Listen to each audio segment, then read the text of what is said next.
I kind of want to start kind of with the EP in general, because doing a 4-song EP for this last Friday wasn't necessarily the original plan. From what I've read and seen you guys talk about, originally you guys decided to release a 4-song EP a little bit sooner to give fans something positive to do with the coronavirus 100%. issue going on. At what point in this time frame did you guys make that decision? Because the entire album was done, right? Yeah, we've got it locked and loaded. Yeah. There's a couple of reasons. Obviously, as you know, like everything's been thrown up in the air for everyone, like people that we know, and date kept getting, different things happen where people postponing albums or dates keep getting pushed back. Yeah. Or, some people, it's a real crazy, unstable time for not just the music industry, but everyone, as you know. And we just decided that we had these things locked and loaded. We had a set release time for the album, but it kept getting pushed back.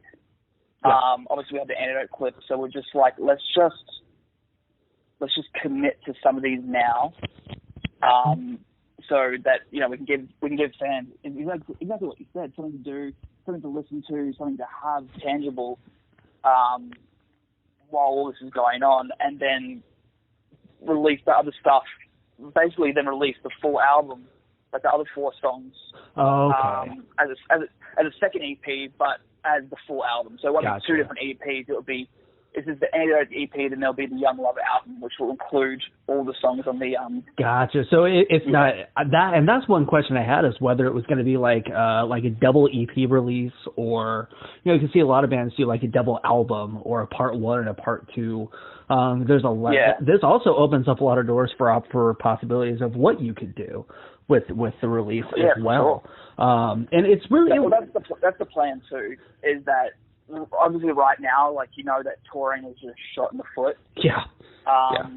And you just need to be touring off new music as well. Like otherwise, there's no interest. No one really cares. Like if you're touring off like old stuff, I mean you can obviously. Yeah. But we think to.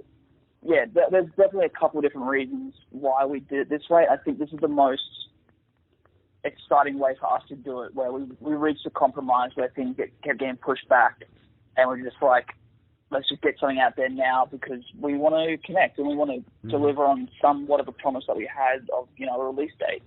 Well, and you see so many, it seems like everywhere you look, as far as like music news or releases or tours, or it's all negative. Like tours are getting canceled, festivals are getting canceled. There's not a lot of like things happening when they're supposed to happen, or like fans aren't getting a whole lot of like good news when it comes to music. So it is good to see, a band giving fans something, positive right now, because it's not just fans, but bands are depressed right now too, because everyone's feeling it. Everyone's feeling it. I'm sure you are too. Journalism and it's insane, man. So I'm glad that we're able to do that, and to be recognised as that too. That we just wanted to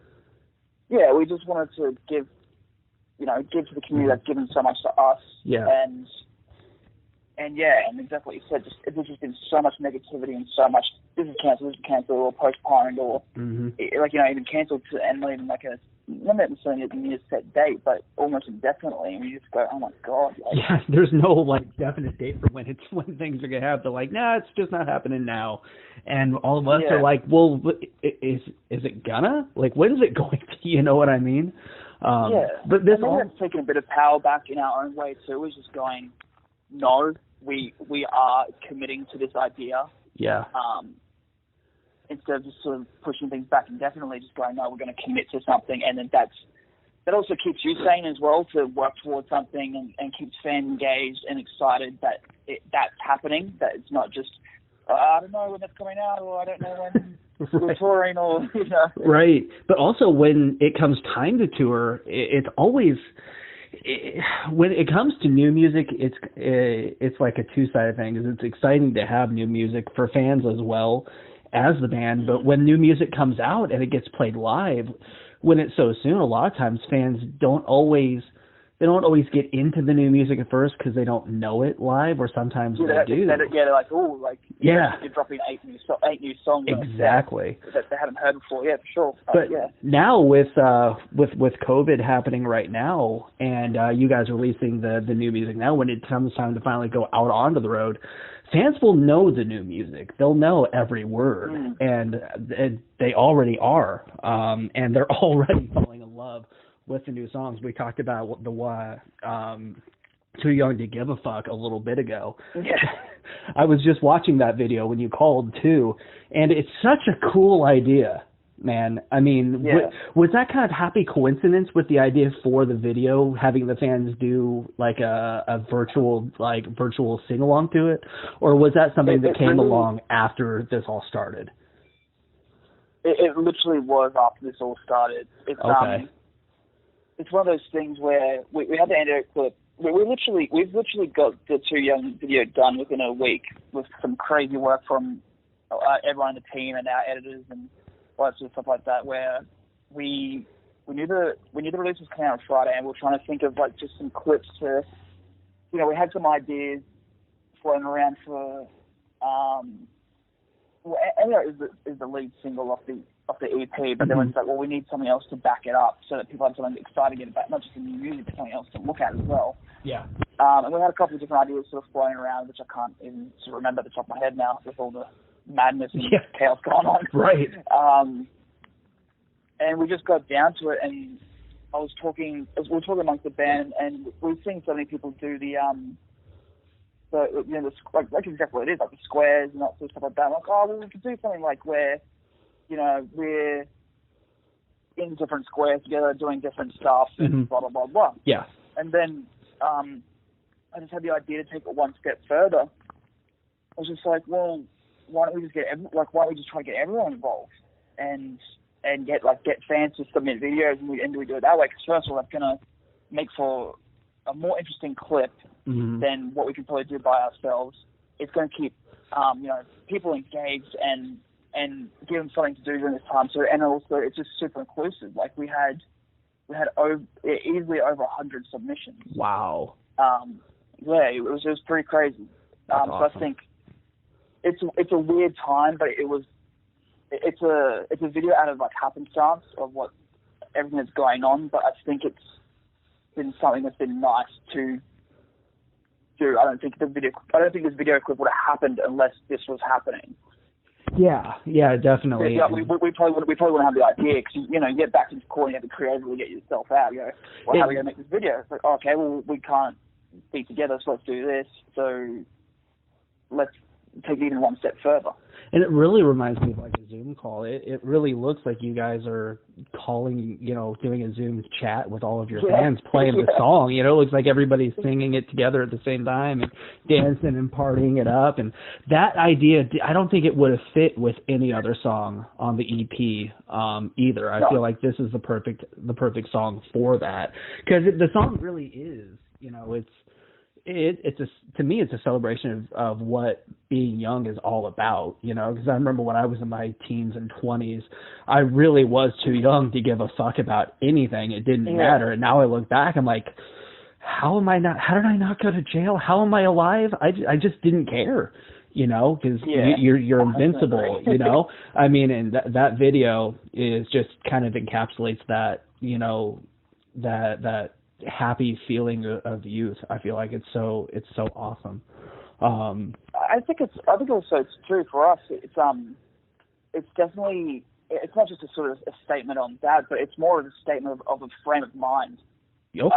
That's why I got actually the very first clip at the start is my grandma, and the one where she's like, I'm too young to give a fuck. I'm like, oh, I love you, Granny. That's my grandpa. It's so great. Like, I think it really is a state of mind. It doesn't necessarily come down to an age bracket.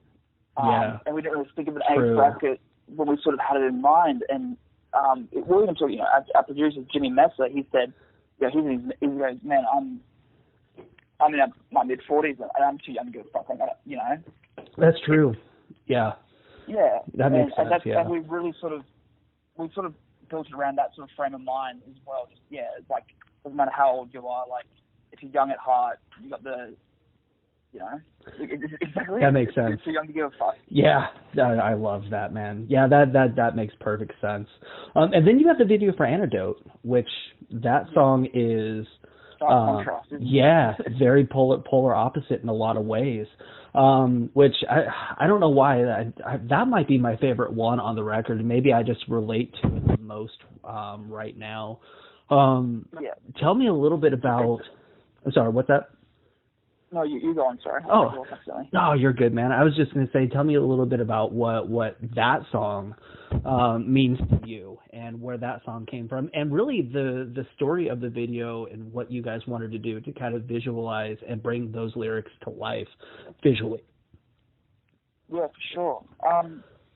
Antidote, again, is just a weird one of weird timing that we released this during, just before all like this shit hit the fan, and it just seemed too weird. And then same with Too Young to Give a Fuck is that everyone seems to be over quarantine. Everyone, and it was just weird, like timing that all this hit and we released a song called Antidote, and now we're getting to the point where everyone's super over it, and I'm seeing this around LA too. Everyone getting out in the parks more and this, and everyone's going, fuck it, like and we just happened to release a song called Too Young to Give a Fuck, but Antidote. It's a song about coming to terms with mental health, and some of us in the band, like mostly Nick and I, we deal with like a lot of mental health issues. Yeah. Unfortunately, but you know, everyone does to a degree. I do. But it's been something. Yeah, and maybe that's why it relates closely to yourself as well. And it's more so.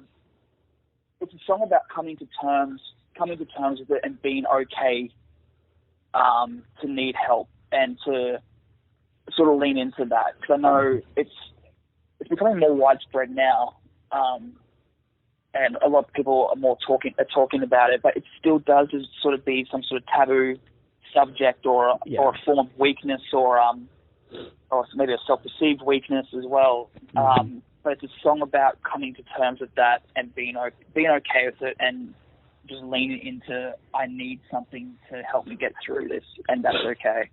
Yeah, and I feel like, I don't know why, but I feel like a lot of the reason there's more people talking about the importance of mental health in the last few years is honestly the last few years the people we've lost because of mental health have been it's hit so close to home, whether that be personally or in the mainstream media. What was it, 3 years ago when Chester died, Chris died from Soundgarden, so many people.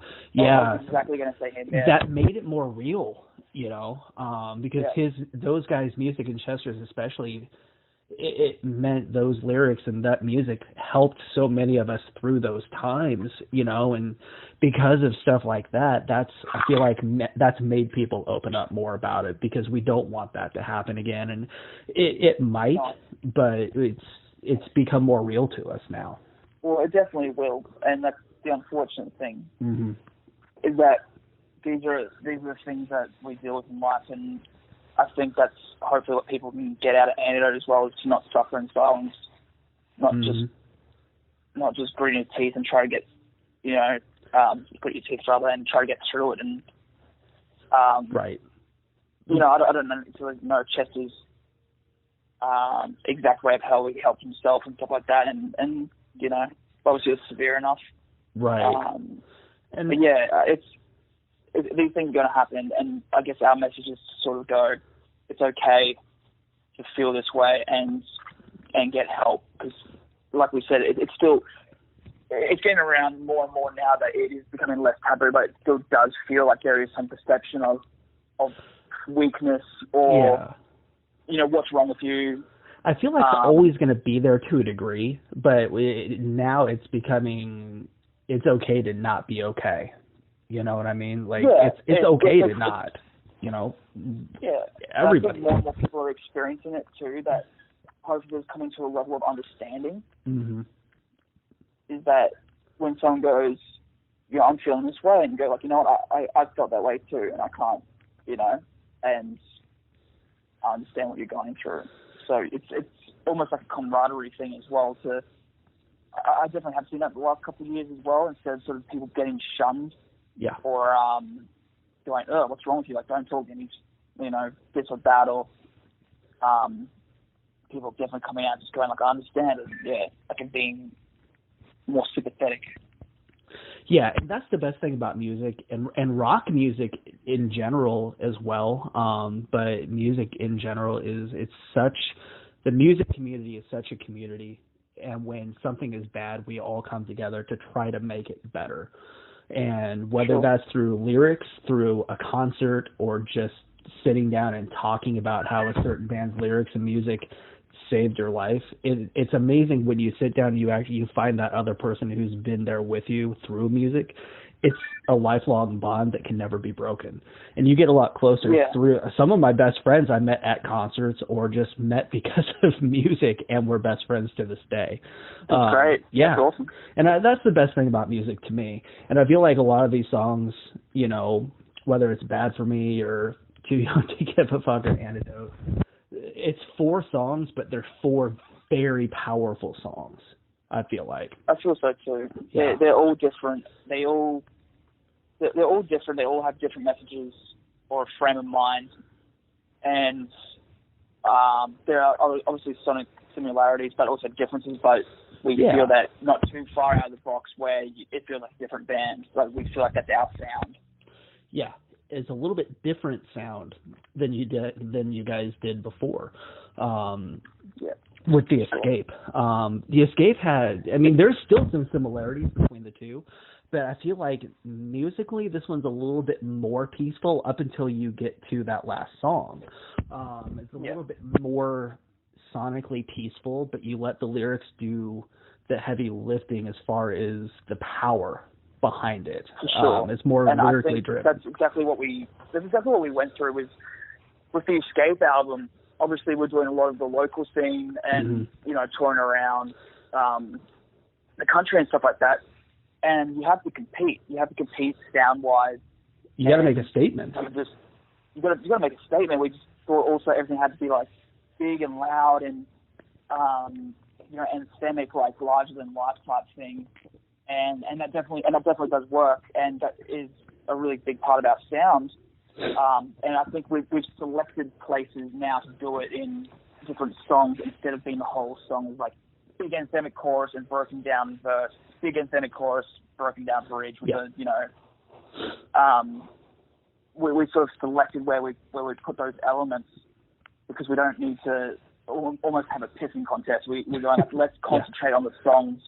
Let's make the songs the best they can be. Let them breathe where they can. Like there's other songs that are unreleased where, what is it? Too Young to Give a Fuck is just 2 guitars and a vocal at the start, and then it hits with that thing and the 808 breakdown type stuff. We just wanted to really find our own sound as well, where The Escape definitely was us. Yeah. But I still feel like you could hear maybe some of our influences. And we just grew as songwriters, and that's sonically what we wanted to do. And I feel like we probably had a lot of influences for The Escape, where for the new music we don't have any influences.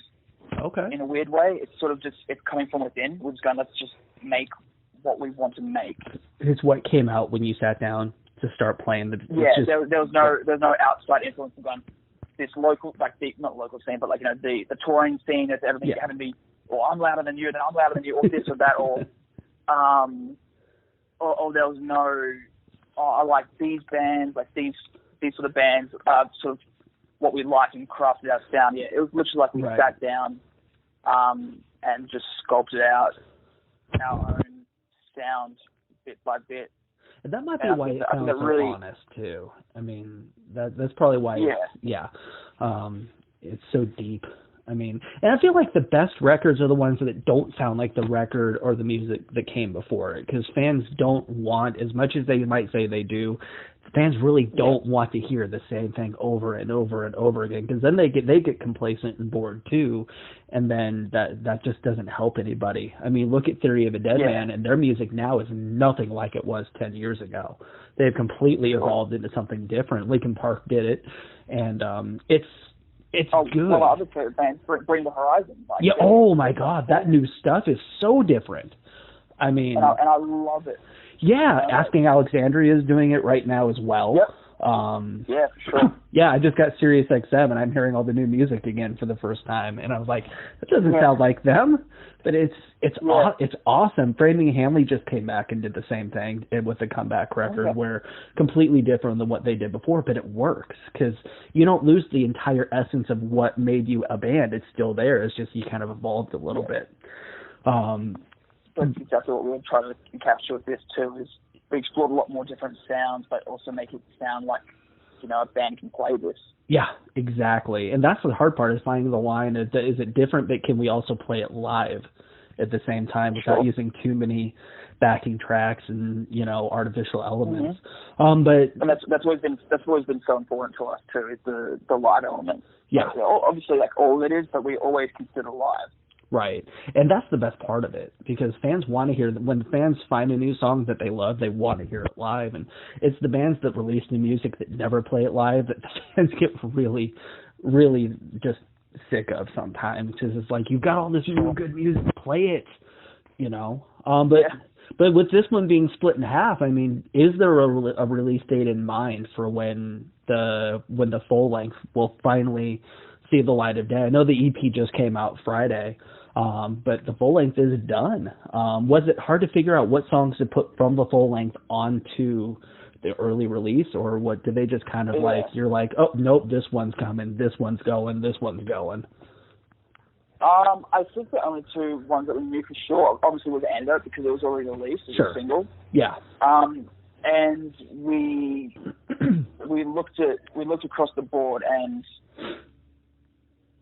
there was something about again Too Young that we just Too Young to Give a Fuck that we just really wanted us to get out there as well. Like we didn't want to wait with that one.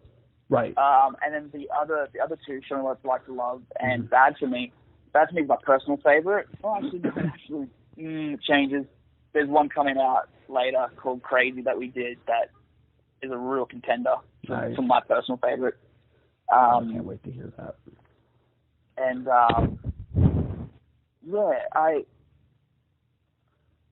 the thing about this one was too that we knew we wanted to do an album, but we didn't. We wanted to be able to play it start to finish and not have to skip songs or. Sure. And as much as the Escape is a really good album, but I personally feel that we've probably outgrown some of those songs. I think we had some of the older stuff before we did, because as a first album, as a band, you have some of your old material that you want to make the cut, and then obviously you grow, and there's a lot on that album. I think there's probably maybe one or two songs that I'm just like, I feel like I've outgrown that as an artist and as a writer personally. Yeah. So we wanted to sit down and go, we don't want to have to sit down and skip a track or go, this is a B-side track. We didn't think like that. We wanted every song to, I guess like every artist does that too, that we just didn't throw it together and have a 12-song album for the sake of having 12 songs. Well, they've been. I've always, one of my favorite sayings I've always heard is, you have your whole life to make your first record. But if you want to see what a band is really, really, really is at this point in time, look at what their second record is going to be like, and the record after that. Because the first record may have some songs they've been working on for a long time that by the time it releases may not even necessarily be where that band is at that point in time. For sure. I felt that way too, about some of these stuff on the Escape, where there was some things where we just went, all right, like, I think we just got into the mind frame that we needed X amount of songs or whatever. Not to say that I think they're bad. in any stretch of the imagination. We actually still get a lot of messages saying, people saying that they like these songs we're talking about. So yeah, I agree that we just, I agree with that, to see what a band's second album is, because I feel like we're not playing catch up. Exactly. And do we have a time frame when the full length will see the light of day coming up? Because it's obviously it is done. Or we kind of taking some time to let these songs breathe and then see how long it takes for the pandemic to kind of ease up a little bit, and then we'll revisit when that's exactly what we're doing. Okay. Is that we're taking it day by day, just like everyone else is in the world right now. Right. And we're trying to just see. Yeah, we're just taking it day by day, but we just knew this for certain, that we wanted to get this out, give something to fans, and get people involved with the video, and show people that we care, and try to connect everyone in a way. So far, there's no official release date. It definitely will be this year, right, for sure. Right. Maybe more like fall or something like that, most likely. Probably, yeah. That makes sense. Yeah, because we're already almost to summer. So, I mean, it's...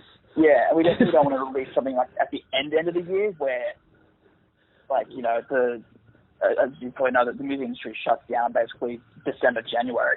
Yeah. Yeah, exactly. So we don't really want to release it before or after.